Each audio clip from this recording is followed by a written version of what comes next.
Galactic Standard Date. Year 11356. Day 86. Sol Standard Date 3/29/32/67. Captain Vrillex was reasonably sure that these Terrans were a militant race based on their ship.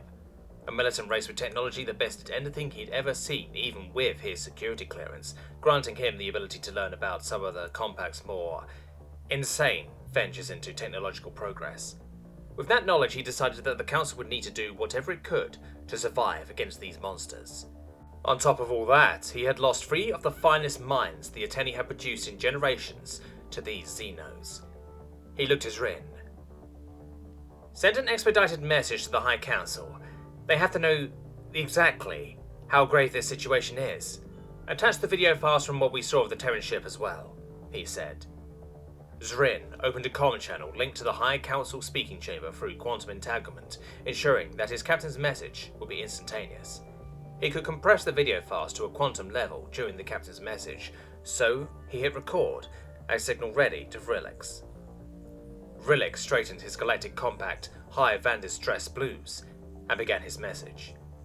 High Councillors of the 17 races that make up our galactic compact, we have encountered a highly aggressive Xeno race named Terrans, of technological progression that are several magnitudes above our own. To the eyes of myself and my crew, they seemed almost as gods.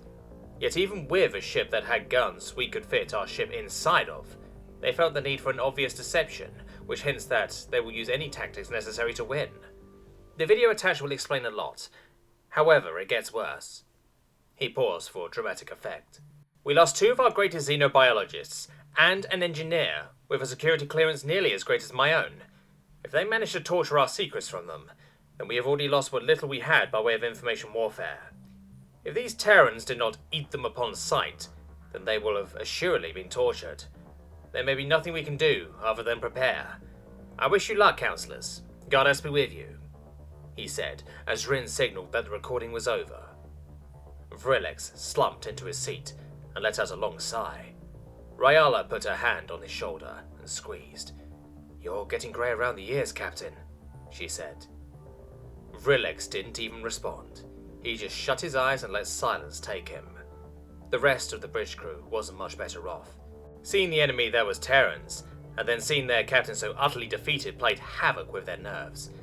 To them, serving with Vrillex was a privilege. He had a legendary career as an explorer.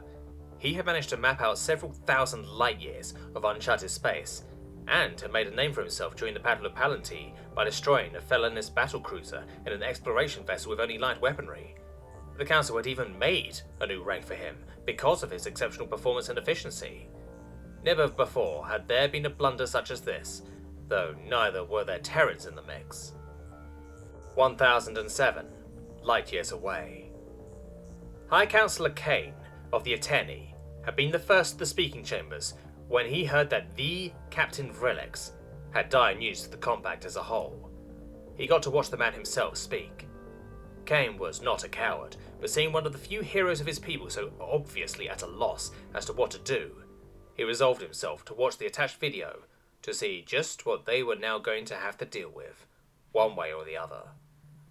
The other 16 High Councillors filtered into the room, and once they saw Kane, they all froze in shock.